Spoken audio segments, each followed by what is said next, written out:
Hi Smithville Dolphins. I hope you are enjoying our new series, Learning at Lunch. For the art part, we're going to be looking at one of the activities from your art activity bingo board. I will choose an activity and then I will demonstrate it for you in ways that you could try to do it. The activity for this week is Kandinsky style. I chose to do a painting, and I'm going to show you a couple different ways to actually do the painting. I also hope that you join us for a Zoom after the video airs on Facebook, so I can see all of your smiling faces. The link for the Zoom will be on Miss Freiling's Google Classroom and also on mine. I had to get outside today and enjoy this beautiful spring weather. I hope you are too. Can't wait to see your faces. Hi Smithville Dolphins. We're going to be working on one of the activities today from your art activity bingo board, and this one is called Kandinsky style. Kandinsky was a Russian artist, and he's one of the founders of abstract art. Abstract is not painting or drawing a recognizable image. It's more shapes and lines. And you might be able to see in the video that I have one of his more famous pieces, which is at the Guggenheim Museum in New York, that I'm going to kind of use as my inspiration. Before I add paint, I'm going to use a Sharpie to draw some shapes. And I'm not going to copy his exactly, but I'm going to do something similar. So I looked around my house for some things I could trace or use as a straight line to make these different shapes. One of the things I found was a paper plate. Yes, you can see I was painting yesterday on the other side. It's dry now. And I'm just going to draw straight with Sharpie. I'm not going to draw in pencil first. And being it's abstract art, you don't need to try to make something out of it. Another thing you could use could be a plastic cup. Maybe you want to overlap some shapes. And the nice thing a lot of times about plastic cups is each end actually is a different size. Another good one for circles is an empty toilet paper roll. And you could always, whoops, got a little bit, not quite a circle, but that's okay. I'm going to try the other end and see if that works better. I'm wondering if maybe if I cut it down, it might be easier to hold. You could also use some coins. There's all different sizes. And you could repeat shapes of different sizes or the same size.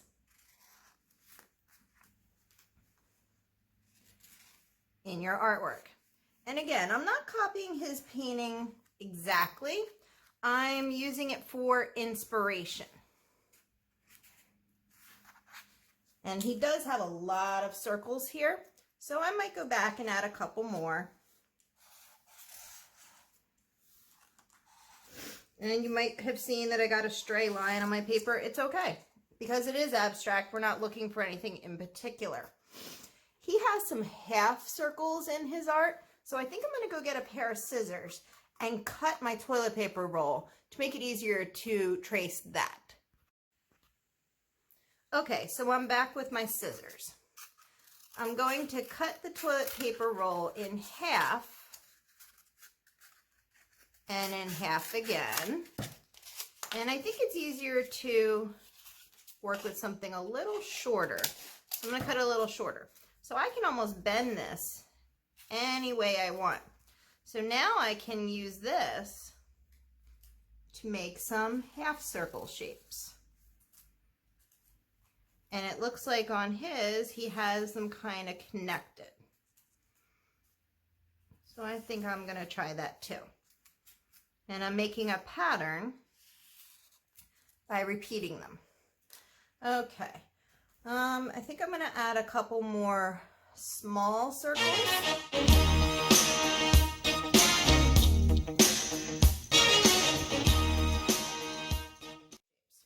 Okay, so You could use anything that has a straight edge, a piece of cardboard. I found a ruler, so I think I'm going to use the ruler for my straight line.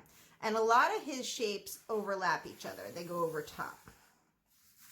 So I'm going to start with kind of a triangular shape on my paper and have it overlapping.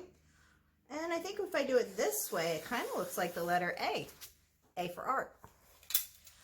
I want to put some other lines going through, and I could put some lines close together. Maybe when I paint, I could make that a different color. Let's see, he has some squares and rectangles, so I could try drawing those with my ruler.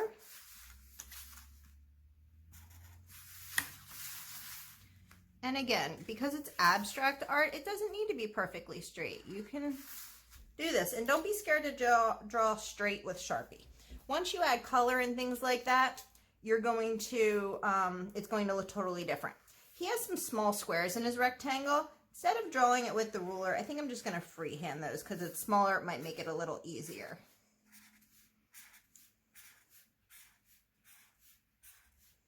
So I'm going to draw some of those. He's got a few curved lines, so I'm going to add some curves. Maybe put some curves over here or a wavy line going through.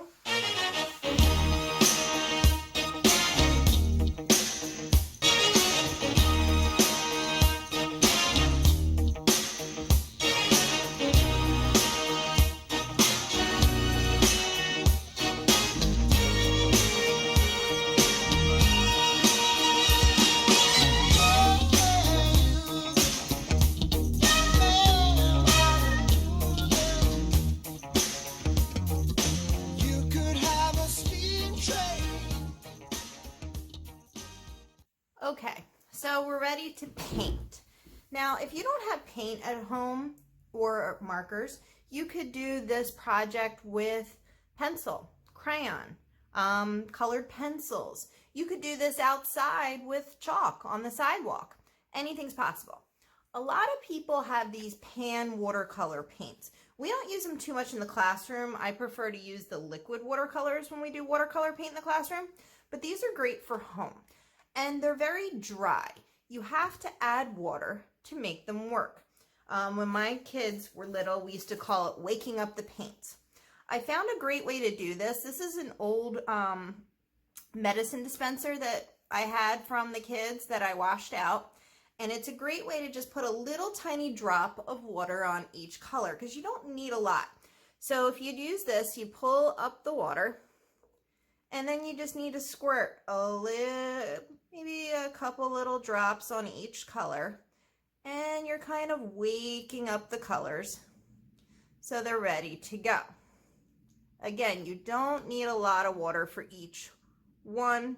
And if you don't have one of these little dispensers, it's fine. You can actually just dip your brush in the water and let the water kind of drip over top of the paint to wake each one up. Okay, so my watercolors are now awake. So now I'm going to get ready to paint. And if you remember, I said Kandinsky was a musician, actually. He learned to play the cello, or is it the violin? I'm not sure. I'll have to look at that. Either way, he loved music, and he loved to paint to music. I'm going to use some different kinds of brushes, and I'm going to show you what these different brushes are. These are called flat brushes. They're a little more square. These are great for straight lines or for edges. These are called round brushes. They're round if you looked at them from the end. These are great for circles, curved lines, and I have a big one to go around some big spaces. Because it's abstract, you can paint it however you want. And because we're going to paint to music, I'm going to try to let the music kind of influence my brush strokes, my colors, where I put the paint, things like that. The music that we're going to listen to, the artist's name is Bjork, B-J-O-R-K. She is from Iceland, and she loves art also. This is a great one to paint to because she gets really quiet and then she gets really loud. So the music goes slow and then it goes fast. Okay, I think I'm going to start with one of my larger brushes, and I'm not going to talk too much during the music so you can hear it. But just before I start, to do watercolor paint, it's water, paint, and then paper. If you're finding that it's getting too light, wipe your brush to get out a little more water. The colors will get darker. It's also a good idea to have some paper towels or a paper towel near you, because then you can wipe some extra water or paint on here as you work.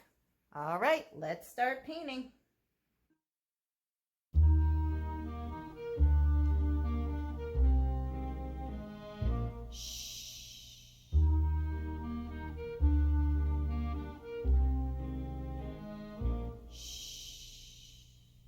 It's oh so quiet.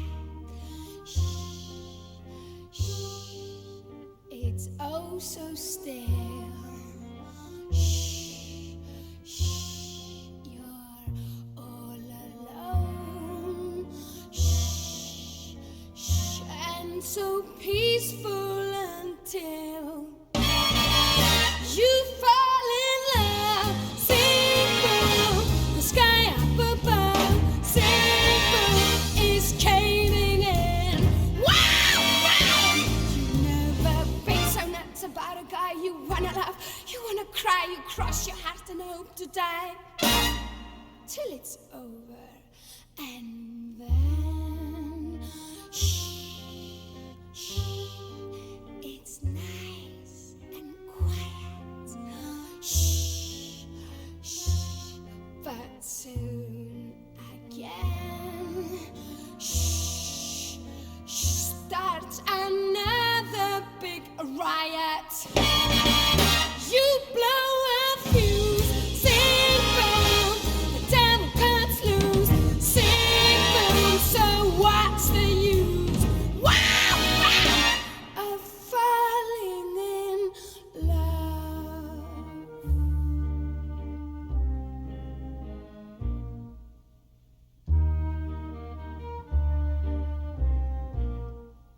It's oh so quiet.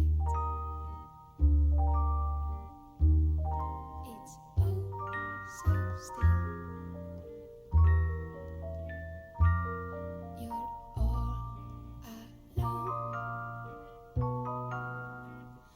And so peaceful until you ring that bell, big bell, you shout and you yell, how you broke the spell. To this is where you almost have a fit. The sky's scorching, I got hit. There's no mistake. This is it. Till it's over, and then it's nice and quiet.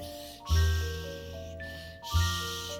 But soon again, shh, shh. Starts another big riot. You blow a fuse. Sing boom, the devil cuts loose. Sing boom, so what's the use? Wow, wow, of falling in love. The sky gives in, the devil cuts loose. You blow, blow, blow, blow, blow your fuse. Ah, when you fall in love.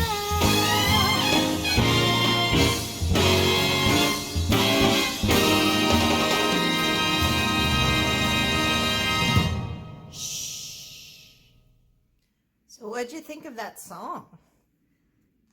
I think it's a fun one to paint too. So as you can see, I kind of didn't really switch brushes. I've been using the same one for all of my lines, and I think it's working. So I've just got a few more that I want to paint, give it a little more color. But you can see some I'm filling in the shapes, some I'm outlining the shapes. There is no right or wrong how you want to do this. Just know that if you do have wet colors next to each other, that they will run together, and sometimes you get better results than others. But either way, it can turn out really cool. So let me just finish up my last couple areas that I want to paint, and then I think we're done. So I hope you enjoyed the artist Kandinsky. I like doing abstract art sometimes because I find it's very relaxing to not have to make something look like a certain object. And a lot of times it is very fun to paint to music and not worry about whether you accidentally put a brush stroke here or a brush stroke there. And you can even add some paint lines where you didn't even do some Sharpie lines. It's more about what you're feeling, how you like it to look. And with watercolor paint, it dries lighter and it will look completely different when it dries. So that is my Kandinsky inspired painting. I'm going to show you one other way you could do this based on his dot painting. So another way that you could do a Kandinsky style drawing could be using a touchscreen, whether it's an iPad, a tablet, or a phone. I have an iPad here, so I'm going to use that. And the app I'm going to use is Autodesk Sketchbook. It is a free app. There's lots of sketching apps out there. You wouldn't necessarily have to use this one. What I do like about this particular app is it has lots of different choices for materials. So the one, or tools actually, the one I'm going to use is a brush, and this one is watercolor. So just like the watercolor painting I was just doing, now I'm going to do it on the iPad. So we have lots of different choices. I can make my brush smaller, I can make it thicker, I can increase how wet it looks, meaning it would also how it would flow into each one. The flow, how it moves when you do it. There's other types you could do, how much pressure. That's the other reason I like this particular app, because it gives me lots of possibilities. So I'm going to try to do Kandinsky's famous circle drawing. So this is the one I'm talking about. It is a color study, meaning he was seeing what happens when you put colors with colors. It looks like he did watercolor painting also. You can see how the paint kind of runs into each other, kind of like how it was happening on my painting. He made a square grid, and then he did what are called concentric circles. Concentric circles are circles inside circles inside circles inside circles, almost like a target or a bullseye. So you can see he did lots of different colors. So we're going to try and do something similar. So what I'm going to do first is I'm actually going to choose the pencil to start with, and I'm going to use that to kind of draw my grid line. And I think I'm only going to draw 6 circles to make it a little easier. Okay, so, and if you don't like something, you can always use an eraser to go over something that you didn't like how you did it. I'm not liking how I drew or I could clear the whole screen. So that's one nice thing about an iPad or a tablet, is you could change things. So I'm going to put one straight line across, and I think I'm just going to do 4 instead. There we go. So now I have my 4 sections. So I'm going to go back to my watercolor brush, and I'm going to choose some different colors. So I've started with kind of a bright color, and I've kind of made my watercolor brush a little bit wide to start with. To change the size of it, I go to the settings, and I can make it smaller. You can watch it go smaller. So I'm going to pick a different color and make it a smaller brush. And when I change this color, maybe I can change this, change the flow and the wetness, and see if that happens with color mixing, and see what different things I can do.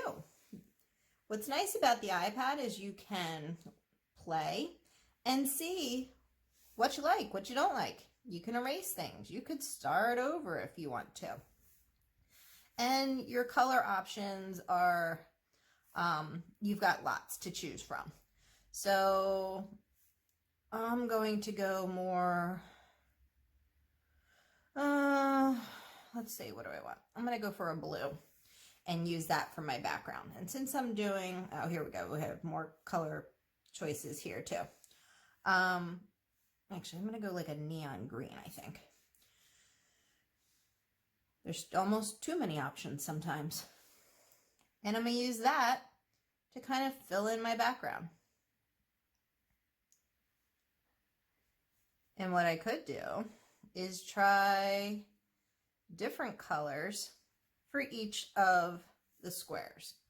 So I think I'm going to go a little more yellowy orange maybe for my center.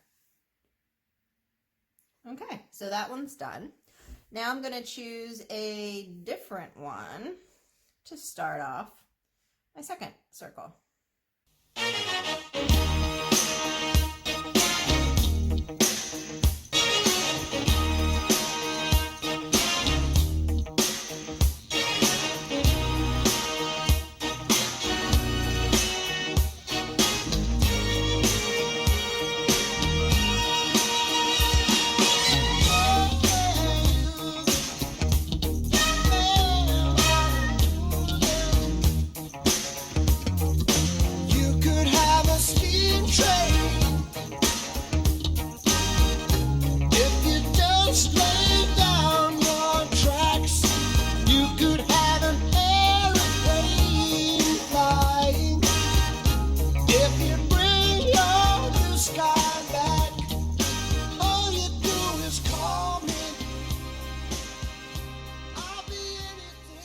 So here is my Kandinsky style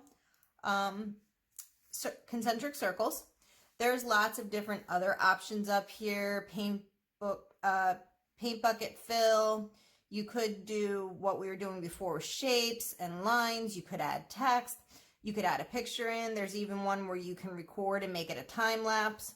Lots of different cool things you can do. I can't wait to see what you create with your Kandinsky style painting, whether it be on a tablet, whether you paint in person. And mine's not completely dry yet, but you can kind of see again what my painting's looking like, and you can see some of the colors are running together.